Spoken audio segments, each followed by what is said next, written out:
Yesterday, in a great hurry, I could somehow manage to cover the intended portions.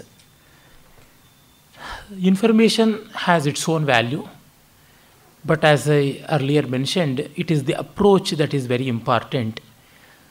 And one of the most important seminal features in that approach is regarding the Aryan invasion theory and its repercussions. I think much has been said in these years, especially because of the internet.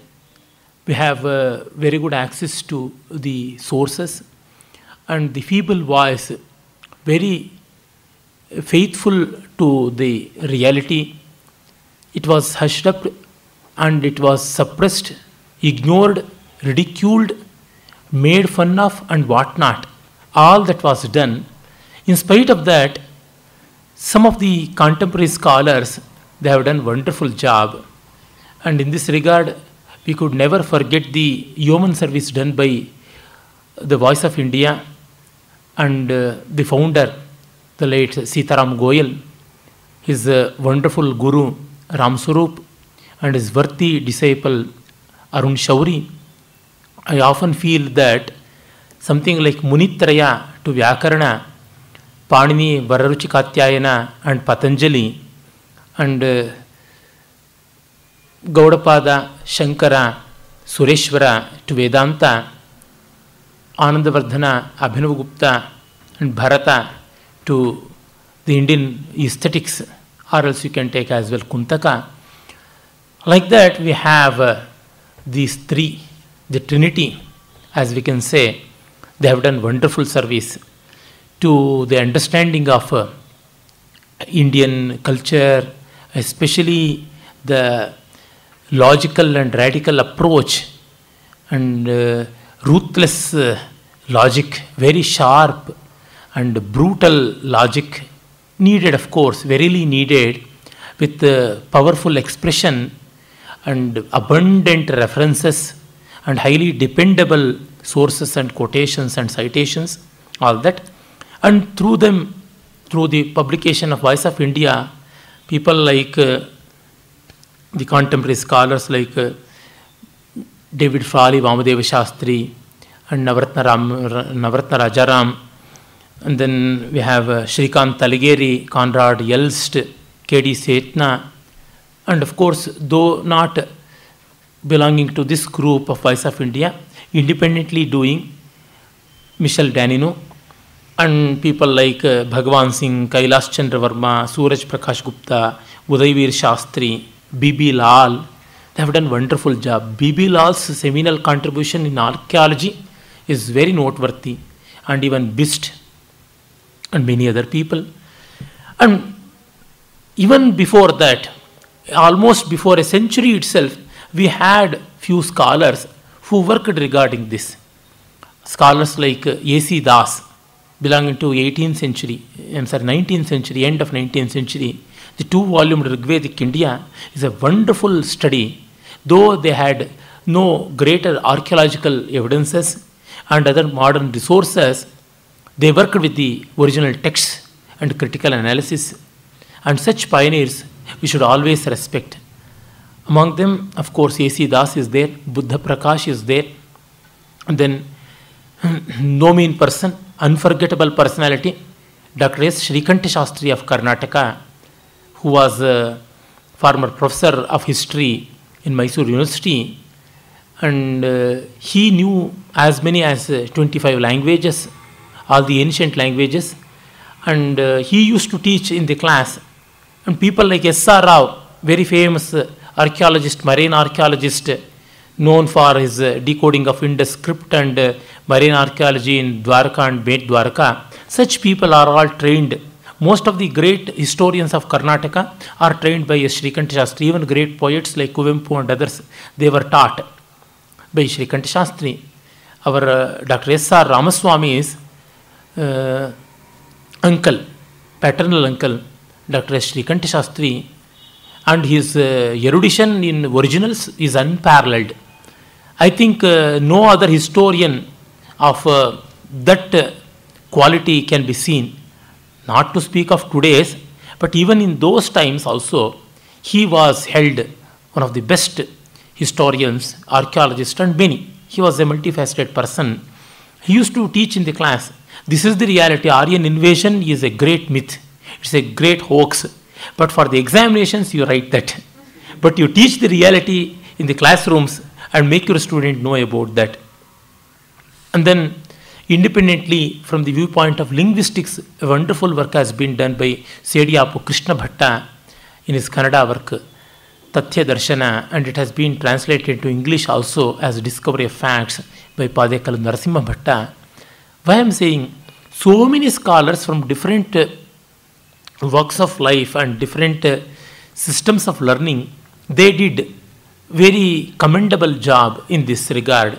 But they were all kept aside, they were all completely ignored, and they were all ridiculed rather, unduly of course. And thus we have to know the implications of Aryan invasion theory. Unless this problem is well understood, and the mindset which worked behind that and still working now in this, unless we understand all these things, our study of Indian culture will not be complete. And even dating of the texts, it is a big question. For that, this will be very useful. Apart from that, the national feeling is very important, and that has been constantly curbed. There is so much of political and religious conspiracy behind Aryan invasion theory, and that has to be solved. All these people have done very good job, and so we don't have any doubts. The facts themselves speak. In spite of that, our so-called secular government, working for conveniences, having strange bedmates, by having a look at the election alliances, all these things have never gone to our textbooks, and our children have been the victims. And I remember, though not to boast my own self, when I was studying in my school days, from 5th standard we had the introduction to Indian history. In the very first chapter it was said, Aryans came from somewhere and they destroyed the Dravidian civilization or the Indus civilization or Harappan civilization, something like that, and they composed Veda. I questioned my teacher, how can it be true? An invader cannot be honest to the land, cannot be honest to the native people. We are so much adhered to, so much rooted in this. Aryans, if they were to be invaders, they could not have. I don't know how could I speak it, but my teacher said, "Talarate sumne kutko." Shut up. That's all. So this is a perennial question which we come across in such imaginary theories. I shall devote some 20 minutes for this and go to the remaining one. I am not going to the elaborate details. It may take not less than 3-4 hours of discussion. But there are many good books and a very good introduction, very dependable, faithful introduction, very short and sweet, full of facts, is Saraswati River and the Vedic Civilization, History, Science and Politics, written by Dr. N.S. Rajaram. It's a very good book. It has comprehended all the discussions regarding this, and one can safely refer to that. And one can also go to other sources of Voice of India publication. You can get from voiceofdharma.com as well, and many other works too. Well, till the advent of the British, we never had any dream that we are aliens. We came from some place near the Central Asia or Central Europe, like that we never had. And none of the literary sources, they mention this.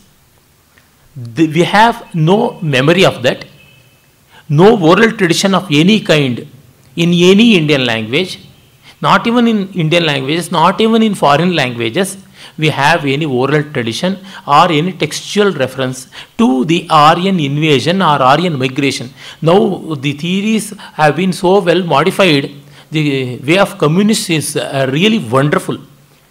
Change of grounds is a great logical fallacy. they conveniently apply that. They conveniently follow that. They used to say Aryan invasion theory, AIT. Now it is Aryan migration theory, AMT. Like that, there are many, many theories. A theory is an imagination. It is not reality. But it is taken to the level of sacred truth. So nowhere we have any mention, even a feeble stray mention in our literature, starting from the Vedas to the Puranas, Agamas, whatever. So oral tradition was not there, written tradition was not there, no foreign evidence. In spite of that, they created this. So once for all, it's a new revelation. Why they created, Rajaram has beautifully discussed, and another book of him, Politics of History. It is a wonderful writing. There also you can find. When Europeans discovered Sanskrit, they had a shocking experience. How Sanskrit is so close to their mother languages like Greek and Latin, and how it is very close to their ancient culture in spirit. And naturally they thought it is because of the white man's supremacy. This should have been our product. And here the racial superiority, religious superiority, and political superiority, all these three work out together, and behind the superiority itself we have the conspiracy too. Racial superiority, the white man's burden. We are ordained by the God to look after the world. Even today that tendency is seen in many parts of the West, and that has been very well carried on by the American tradition too. So that white man's burden, it worked out. And the other one is the political situation. That time, in the late 18th century, it was a wonderful realization. German unification was on the anvil, and they wanted a great identity. They were not for the Semitic roots, and later that developed into Nazism, that's all we know. So they wanted to disown the Semitic roots and wanted to hang on to the Greek and Roman culture, but that was almost taken by the Greek and the Italian people, and the Germans needed something more, even more ancient, because Greek civilization, at the most the antiquity goes to 900 BC, Homer's period, or 500 BC or to 400 BC, Pericles and Alexander. But these Vedas, they go further distant time. When that being the case, they wanted to identify with the spirit of Aryans. And so, in the late 18th century works on Indian culture, Sanskrit and other things, we find lot of veneration and appreciation. That is how Germans started. And so they wanted to have an identification. And then the racial superiority. We belong to that, and we came. And British conveniently they took that. They wanted to show to the Indians that we are not the invaders. We are here to resurrect you. We are here to uplift you. We are here to teach you. And this has happened with your ancestors also. Even the Aryans came from Central Asia and Central Europe, Eastern Europe, and then they created culture. They developed the language and literature, and we are the saviors, like that. And then by 1920 or so, 22, we came with the archaeological evidence in Harappa and Mohenjo-daro. Till then it was not known.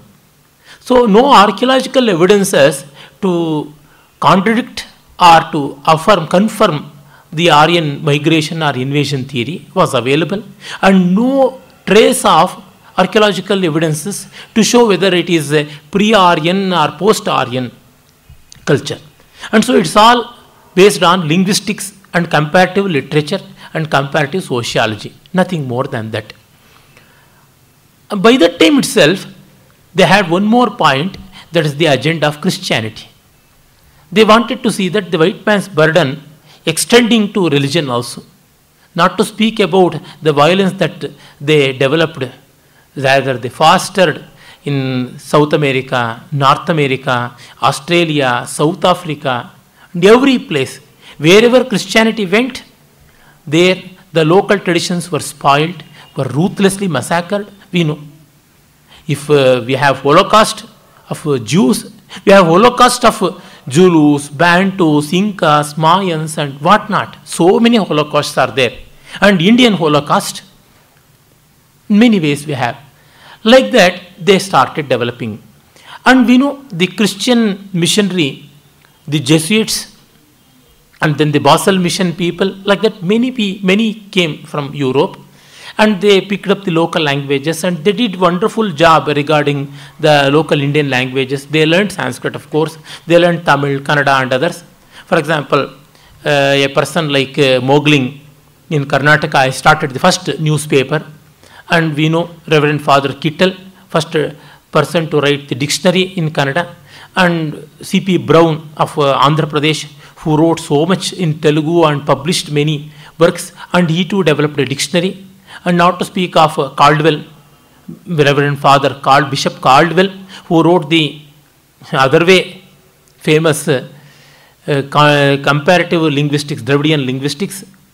All these things they came, and their agenda was to propagate Christianity, but they did this job also. But that should never be forgotten. Their main intention was to propagate Christianity, and they wanted to develop the tools for that. Why? We know even Sanskrit was learnt like that. Nobili, called Roman Brahmin, he came to Chennai at the end of 17th century, and he behaved like a Brahmin. He had a Yajnopavita and a cross tied to it. First they thought of converting the Brahmins to the fold of Christianity. So Brahmins are respected very much. When once they come to the arms of Christianity, the rest will follow. But it didn't happen. And that's why if you go to the works of that period, you'll be knowing Brahmins are praised high. Brahmins are appreciated and Brahmins are respected. And they say Brahmins are living gods, one and all are respected like that. They never had any motive of dividing Indian society into upper and lower caste, and upper caste exploiting and lower caste being suppressed like that. Though of course we do have such elements, but not as presented, not as colored and depicted in those writings of the West.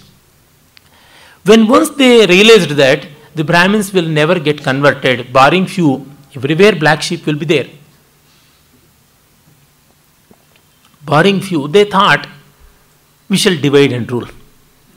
So Sama is of no use, we shall go to Bheda.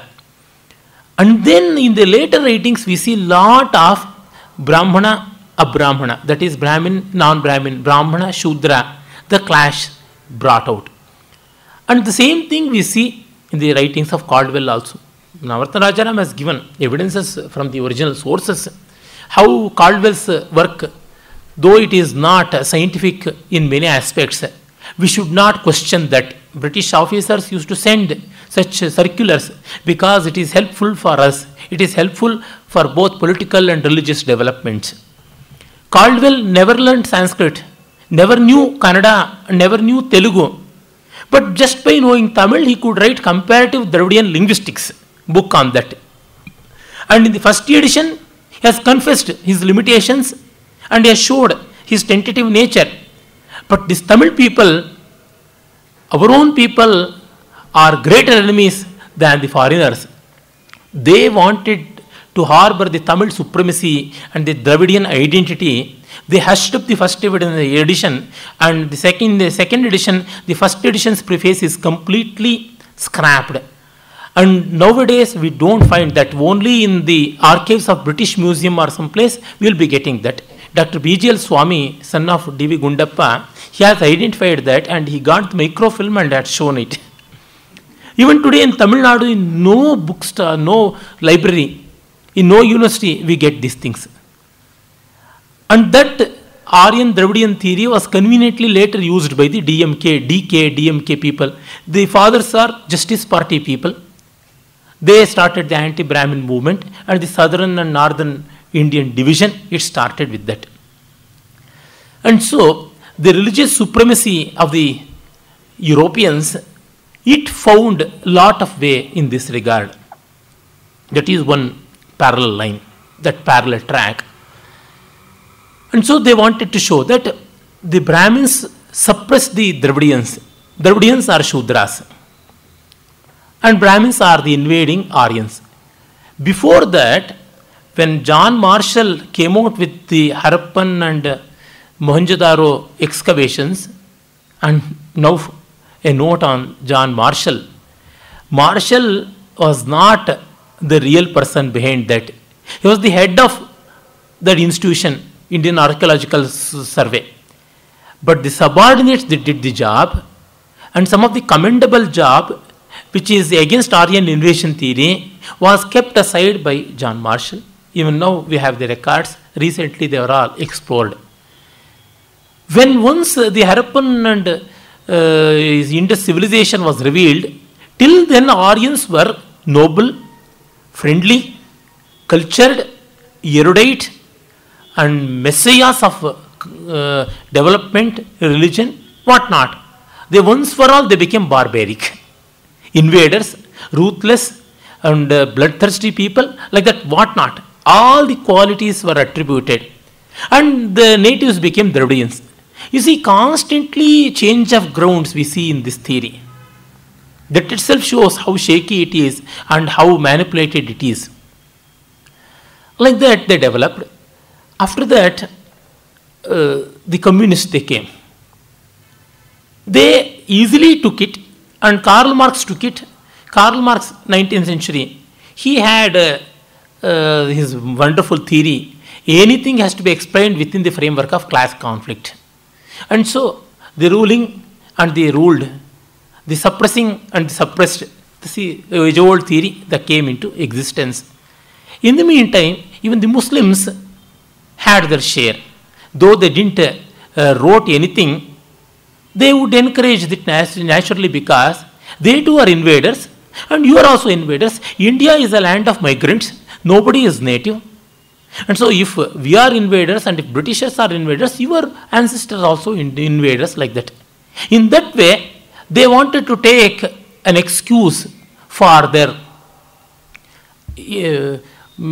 all that ruthless work, the invasion, the Muslim invasion or the Christian invasion or whatever we call. So, at one level, it is the politics, the German identity. It worked. German scholars did a lot of research in Vedas. And Max Muller, basically a German, migrated to England and became a citizen of in England, UK. And he wanted to show more loyalty than the rest of the Englishmen. And that's so he developed the theory further. I shall discuss that later. And this way of learning Indian languages, Sanskrit, for the purpose of religious propagation, it is well evident, and they had no hidden agenda. Earlier, they were very open. If you go to the first edition of Monier-Williams dictionary, Sanskrit English dictionary, you will be knowing Monier-Williams was the first person to occupy the Cornell Bowden chair in Oxford University. And recently it was Krishna Matilal who occupied the historical chair. And a nearby contender was Max Muller during the time of Monier-Williams. But Max Muller could not get, in spite of a greater learning, because he is not an Englishman. And Monier-Williams would get it. And Monier-Williams dictionary, first edition preface we have, for what purpose this chair is established. It is clearly said to read Indian classics and know, and how to use them for the propagation of Christianity, and how to tamper the text, and how to prepare the minds of the people.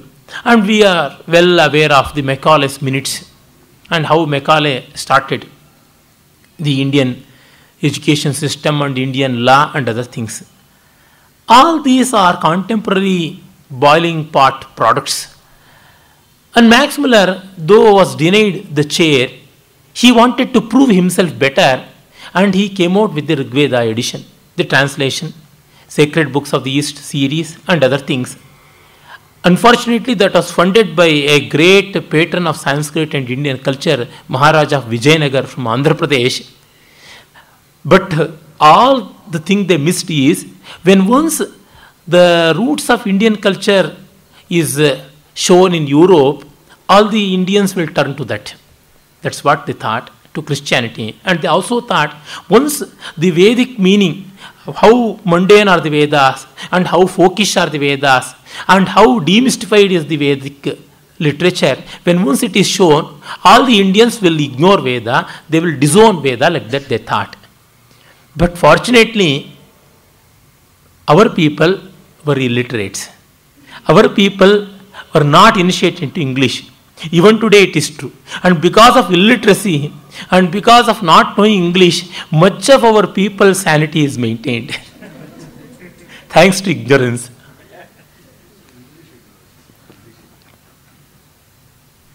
Why I am saying this? How stupid they are. But it has its own vicious repercussion. We know that. We can never ignore that. What I mean is, they are so hell-bent upon this, and they have so much of faith and confidence in their work. They know one thing. Even if ants move on a stone slab, after a century or millennium, it will become smoother. The surface will be eroded. Like that, like the ants moving constantly, they are doing that. Gachat pipilika yojanani shatanyapi agachan vainateyopi padamekam nagachati. If an ant starts moving, it can move and go to distance beyond yojanas, hundreds of miles. But even a kite, if it is not willing to move, it will not tread even a step. That is the essence of the Subhashita. And they have that. Like what we have a Kannada song, Marali Yatnava Madu, Marali Yatnava Madu. Again and again you work and work. It will ultimately give some result or the other. So they did. And it has that seed of the poison tree has grown big, and we have the bitter fruits now. And then this way, when they started tampering our texts and then misrepresenting the things, they showed that the Vedas have class conflict, racial overtones and undertones like that. And they divided our people into, already it was divided, but they had a better understanding. And all that understanding was wiped off. They tried to do in all spheres of life, in all walks of life, whatever messy things possible, all that they did. So it went on. And then, of course, the communists, they came to the forefront. And naturally, they thought religion is an opium to masses. And they thought only Indic religions, especially Hinduism, is an opium. The rest is an elixir, like that. And Nehru was the great champion of that. And during the time of Nehru, in the first ministry itself, the Ministry of Education was taken by no mean person, Abdul Kalam, Maulana Abdul Kalam Azad. We know, he's Maulana. He's a product of madrasa. He took up the Indian education system, and he was ably guided by Nehru and people like Krishna Menon. And what would happen? So this is how in Indian education system it started, and people like Yashpal and others, all they came to the forefront, and this theory was developed. It developed to such an extent to show a great scholar, wonderful scholar, Mahapandita Tripitakacharya Rahul Sankratyayana. He would write a book like Volga Se Ganga in Hindi, one of the best sellers. It's translated into almost all Indian languages and to several foreign languages also. All our culture came from Volga. Volga Se Ganga Tak. In 20 stories, he represents how the Aryans came, the white, blue-eyed, golden-haired people, they came to India, and how the local culture was very bad, and how the priestcraft was developed, all these things. And Kalidasa is a hypocrite there, but not Ashvaghosha, a Buddhist. You can see the hallmark of hypocrisy, in spite of great erudition, we can see that, and such tradition became the way in our universities. And our university professors, they again thought of these things. Sociology became the focus of study, and that too pseudo-sociology.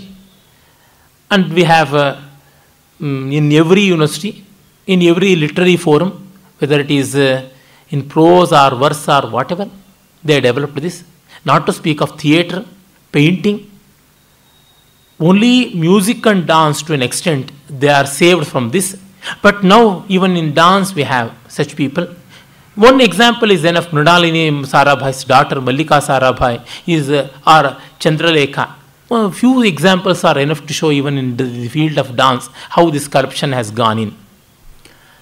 Well, why I am saying this Aryan invasion theory, it was conveniently taken by the communists, and then they started describing everything in this feature. People like R.S. Sharma, the great Paramacharya to all the contemporary communist scholars, whether it is Irfan Habib or Romila Thapar or whosoever, one has to read the eminent historian's book written by Arun Shauri. You will be knowing they have been ruthlessly exposed there. Even today it's going on, and even in the literature also the interpretations are going like that. For example, in Karnataka, the Veerashaiva system is supposed to be Dravidian, and the Vedic system is supposed to be Aryan, and it is the religion of the invaders, like that. The same interpretations are going on, whether you look at Kannada encyclopedia or whatever, not to speak of Tamil Nadu. It is rampant with these things. And even in northern India also the same thing, because of the contribution of Bahujan Party and Mayavati. And in Bengal we have the vicious seeds, and again in Kerala, everywhere we see this. But the reality is something different. I shall give some evidences. I think most of you may be knowing. So, these things have to be challenged, have to be successfully refuted with great lot of effort. Here the problem is, somebody makes an allegation. We have to work hard and hard and harder to negate that allegation. Always we are in the defensive end, not in the offensive end. It's very difficult.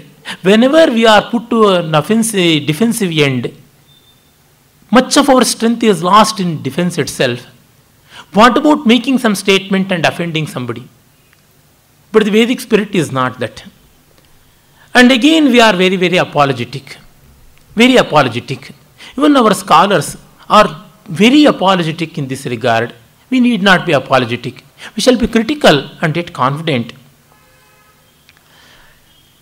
So, in these days, we have marine archaeology led by S.R. Rao and others, and other archaeological sources like Beasts and B.B. Lals, and then satellite photography. The Saraswati River's existence was revealed by the French people and also by the NASA satellite photographs. In late 70s, in early 80s itself, it was revealed. There is a river, there is an evidence of a river course from Himalayas to Rann of Kutch, till Rann of Kutch. We have the evidences at most of the places from 8 to 10 kilometers wide, and places 14 to 15 kilometers width, like that. It is all well recorded. And one great person, V.S. Vakankar, Dr. V.S. Vakankar, a well-known name in ancient archaeology and prehistoric study, who first revealed the existence of the cave paintings of Bhimbetka in Madhya Pradesh near Bhopal. He led a team of multi-dimensional scholars coming from different faculties of learning and made a land survey of Saraswati River in the early 80s or late 70s. I don't exactly remember the date. And all that proved there is a mighty river which existed before 5,000 years, flowing from the Himalayan mountain range to the southeastern direction and ending up in Gujarat. And this became a death blow to Aryan invasion. This itself is sufficient to show. Then the comparative metallurgy, Harry Hawks and Robert Anderson of USA, they did comparative metallurgical dating, that is the electrocarbon dating, and mathematical evidence, how mathematics has migrated from India to Mesopotamia, Egypt and other places. This is a very, very revealing research, because we generally know the first calendar is of Egyptians or Mesopotamians, something like that. And one point, why Mesopotamia is supposed to be the ancient civilization, the oldest civilization, like that it has been propagated. And even the Egyptians borrowed from Mesopotamia, because there is a hidden agenda. Mesopotamia is supposed to be the place which contained the mythical biblical Eden garden, where Adam and Eve lived. They lived without dress. They had nothing but a fruit to eat. Yet they were said to be in paradise. What else is communism than this? The Eden garden, mythical Eden garden's location is fixed in Mesopotamia. And in the early 19th century and all, the dating was so bad, no scientific approach was present. Only fathers and mothers and brothers of churches, they became scholars. And we know, when the world was created, 4004 BC, October 23, morning 9 a.m. This is how the dating has been given. And Noah's Ark, something like 2424 BC, somewhere, Noah's Ark. Because it is all because of the God created the whole creation in 6 days, and that happened before 6,000 years. They blindly believed it in all its verbatim, and because of that they had to shrink all the events. That's how it happened. And that mindset has made Rig Veda 500 BC like that. Why? Before some 7 or 8 years, 8 years ago, I think, in Bangalore Central College, there was one international seminar organized, and keynote address was given. It was on grammar, Noam Chomsky and Sanskrit grammar. That was the topic. Very great scholar, erudite person, who could wield the Sanskrit language very beautifully too, and translated Mahabhashya into English. A very, very great scholar, S.D. Joshi of Pune, Deccan College. He had come to give the keynote address, and he told that Rig Veda belongs to 500 BC. When Buddha was also not present. Buddha's time is 6th century BC, and by the 5th century BC, Buddha was already over. Is it so young, Rig Veda? And we asked. He could not answer. I have so much of respect. I know him personally. I could not. And even regarding the Sanskrit grammar also, my guru, Dr. Ranganath Sharma, he was present. He challenged him, but he could not speak much, my guru. I asked why. ತುಂಬ ಹೆಂಡದ ವಾಸನೆ ಬರ್ತಾ ಇತ್ತಪ್ಪ, ಬಡ್ದು ಓಡಿಸೋ ಥರ ಆಗ್ತಾ ಇತ್ತು, ಅವ್ರ ಬಾಯಿಂದ ಹತ್ತಿರ ಕೂತ್ಕೊಳ್ಳೋಕ್ಕಾಗಲಿಲ್ಲ, ಎದ್ದು ಬಂದೆ. That's what I told. Yes, it is true. On that day, S.D. Joshi was in a high spirit. You see, why I am saying this, not to ridicule any personality. Still, I respect S.D. Joshi's erudition and his wonderful Sanskrit writing and his adaptation of Hamlet into Sanskrit, where me too took part, and I played the role of the minister Polonius. It's a wonderful piece of literature. Well, it's all something. But modern scholars, they are so much biased even today. Well, coming back to the theory as such, we know the Saraswati river evidence is one sufficient, can give death blow. But the dating of the Europeans, especially the priestcraft of Europe, it went in the biblical way, and that's why all the dates were squeezed. And Max Muller was of the same genre. And in 2 volumes his letters are published. His wife herself has published in 2 volumes, and it's all available. And in his letters he has confessed, openly has confessed. He has written letters to British ministry and even to East India Company, as British rule in India, that if India is not taken by the Christian community, who will be under loss? He asks. I have proved with all my yeoman effort that Rig Veda is of alien origin and Hinduism is of an alien religion. If people are not made know these things, and if British are not going to use this for their advantage, they will be incurring a lot of disservice to their religion and country. And he also writes letters to his friends of Bengal. What prevents you people from embracing Christianity? I have already proved the alien roots and the meanness and the superficiality and no esoteric nature of Veda and all that. And he writes to his wife, by putting forth the false theory of Aryan invasion and all that, I have done great service to my religion and country and race, like that. Such confessions, there are many. Well, later he realized, it seems, in the fag end of life, that this is not the way. And there he writes, no force on earth can determine the date of Veda. Like that he makes. Earlier he said Aryan is a race, and later he says, no, it is not a race, it is a linguistic group. And linguistics became a very bad tool. Yesterday I told about Nirukta. Nirukta should never be used without the help of grammar, and it should never come into the forefront without the guidance of grammar. And how it has made havocs also I told. Likewise, linguistics. They created an imaginary Indo-European mother of all languages. It's a khichdi of so many languages. How hilarious the language is. They have butter, they have word for butter, but no word for milk. They have word for mist, but no word for water or rains, like that. We can't cook up a language like that. And they started looking at migration or invasion from Central Asia and Eastern Europe to India. And accordingly, all the rest datings have to be made. And even the whole history of the world has to be manipulated. If you go wrong at one place, deliberately go wrong, you have to correct so many things.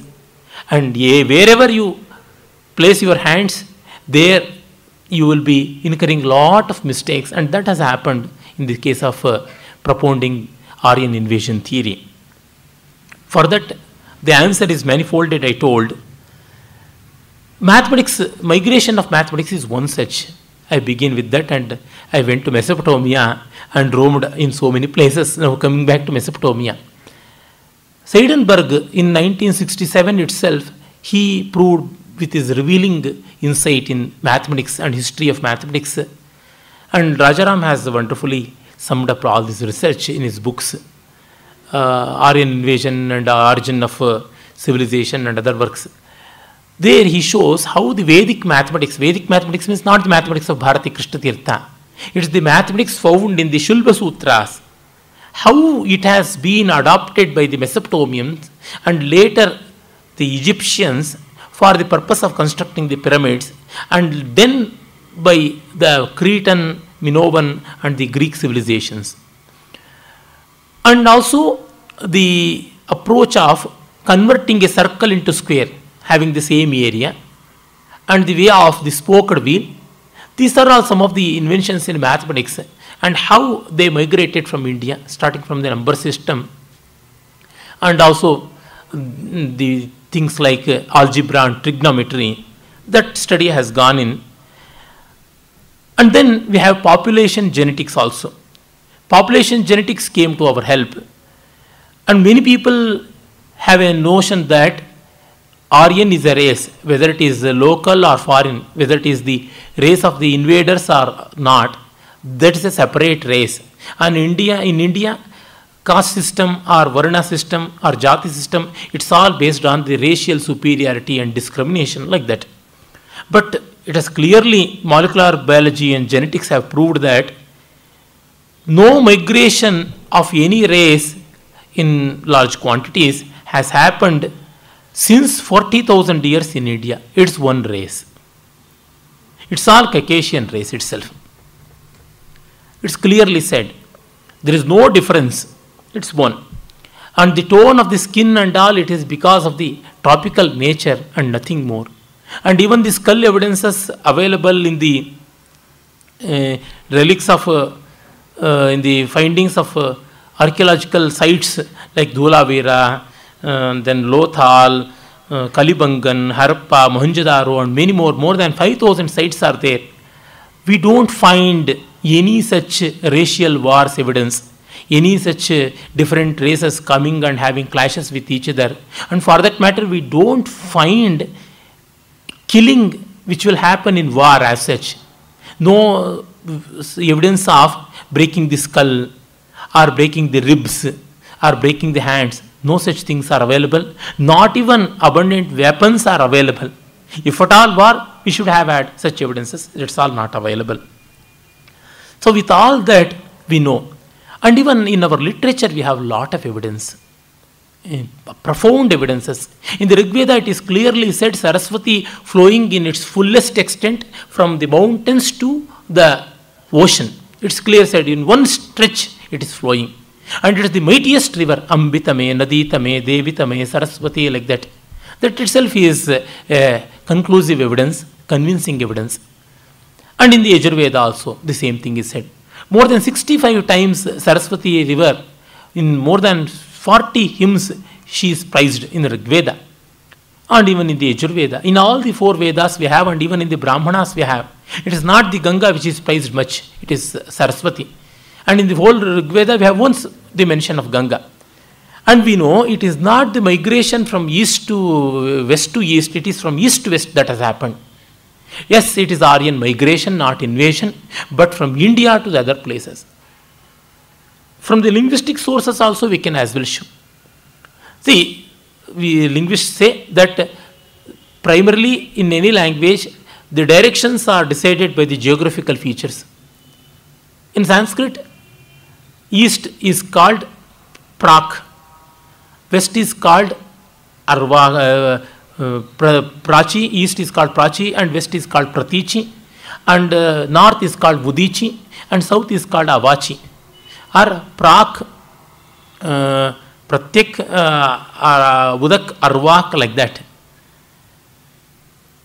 When we turn our face to west, then east will be behind us, Prak. And the west is Pratichi. We are facing that. And Vudak means elevated, higher.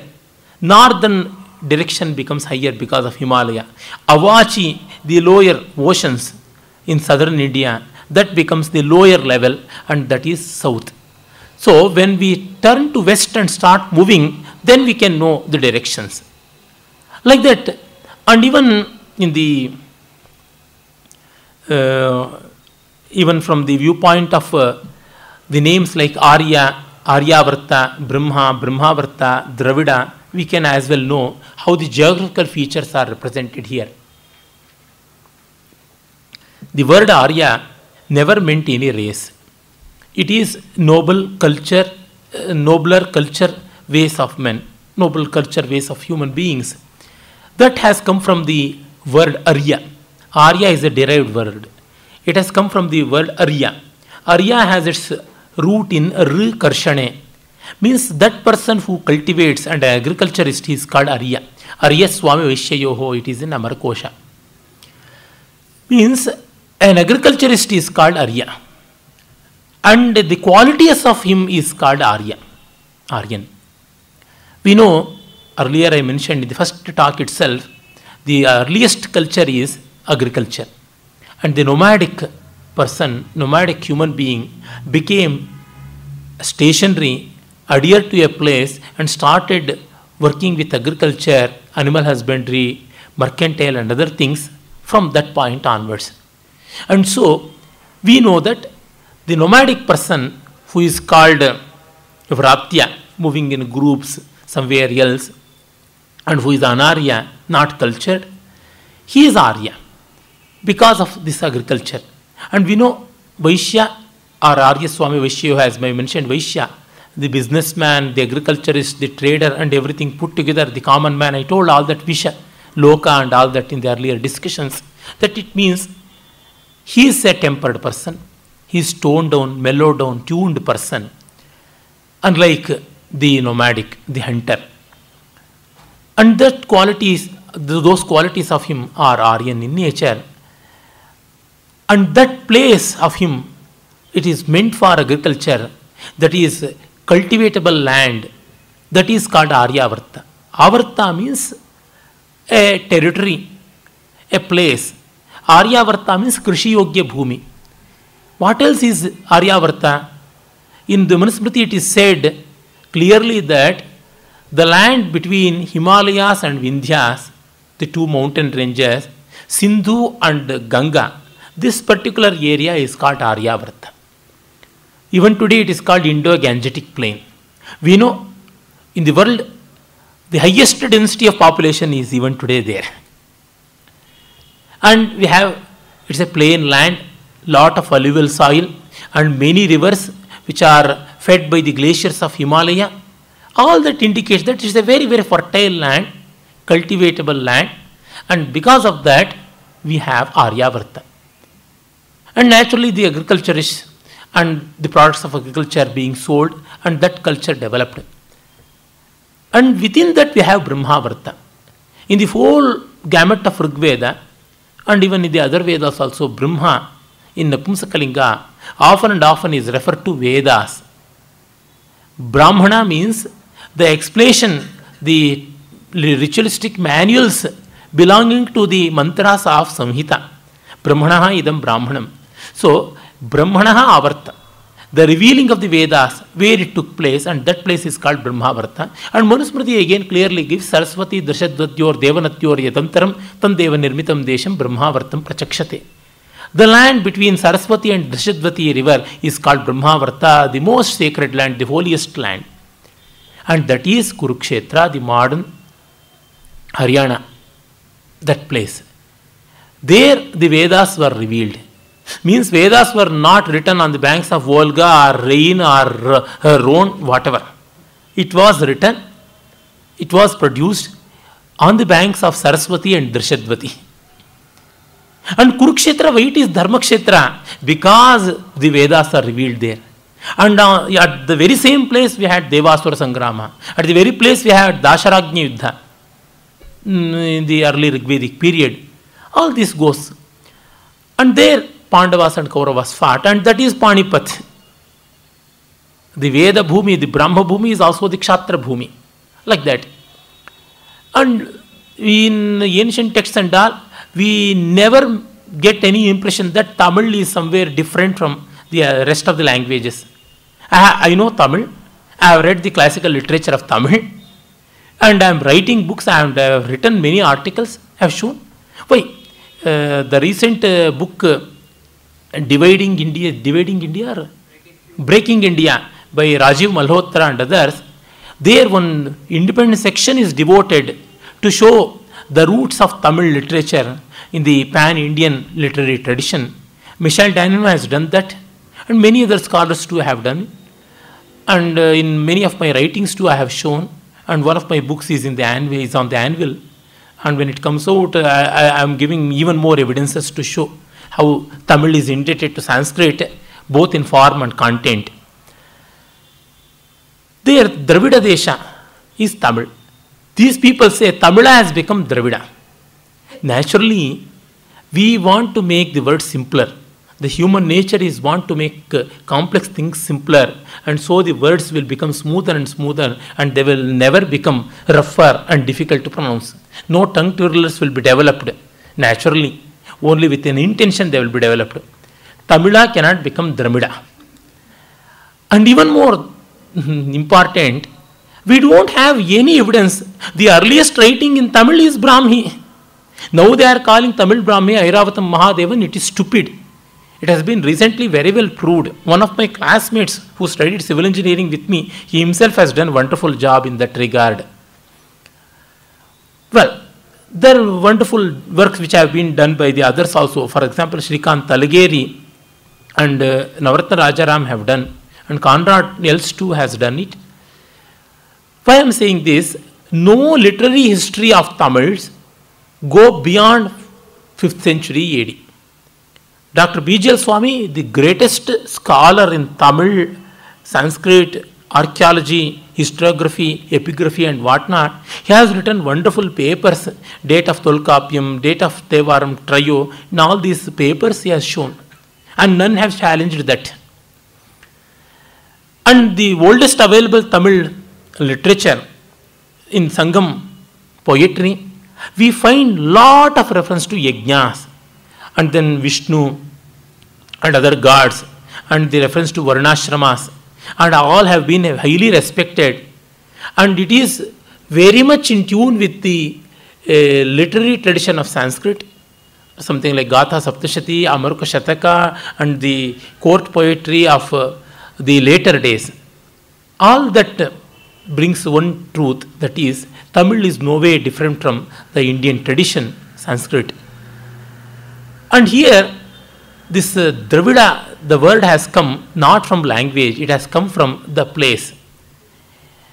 Only in the later days, language and place became inseparable. In earlier days, it is the topography, it is the flora, fauna, nature of a place that determined the name, not the language.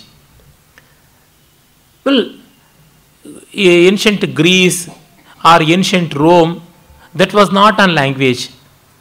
Ancient Egypt, likewise. Only England, French and all, they depended upon language, but not this. Now coming to the word Dravida, Dhru plus Ila will become Dravila. Very easy Sandhi. We know Manta Desha Sandhi. And then we have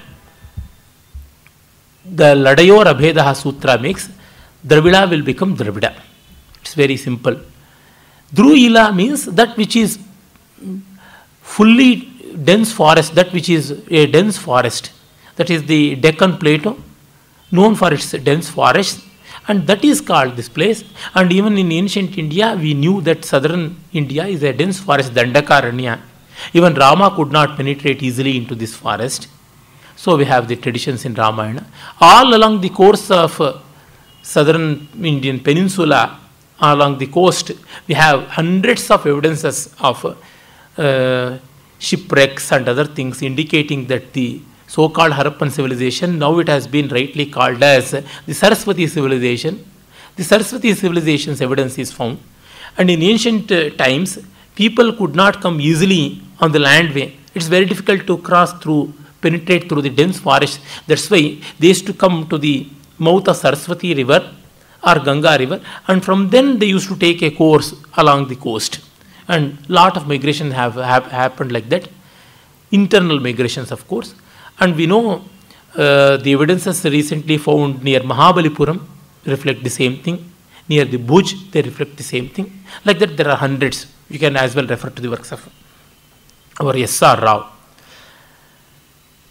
So, all these evidences, they went on, and we have now a completely convincing, not theory, convincing factual testimony that Aryan race is not a race as such.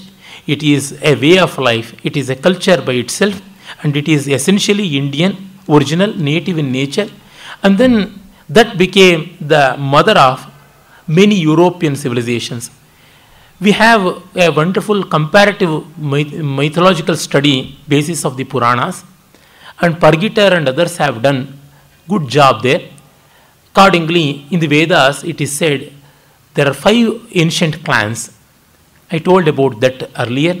Yadus, Druyus, Purus, Anus and Turvashas. Them Yadus and Turvashas are the senior most.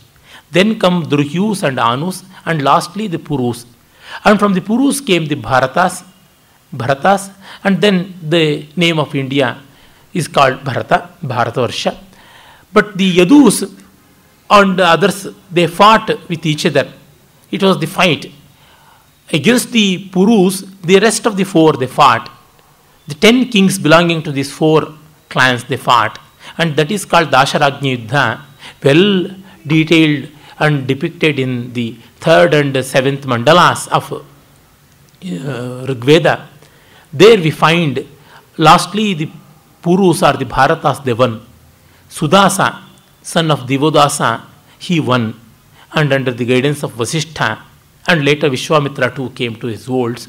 Earlier Vishwamitra was for these, the Asharajas, 10 kings, and they were driven out. Means that was an internal fight. It is clearly said all belong to the same group of the Vedic origin. And Yadus were driven beyond the Aryavarta, that is the Brahmavarta. And they came to the western and southwestern India, that is near Mahishmati, Gujarat and other places. You know, Krishna and his ancestors, they belonged to Mathura earlier, and they made a migration to Dwaraka. That is the indication behind that. And in Dwaraka, Kushasthali is another ancient site of the Yadus. And then they were guided by the Bhrugus. And that's why that is called Bruch, Bhrugu Kacha. And then Mahishmati, Narmada, and they came all along the western coast. And the Bhrugus occupied a lot of these places.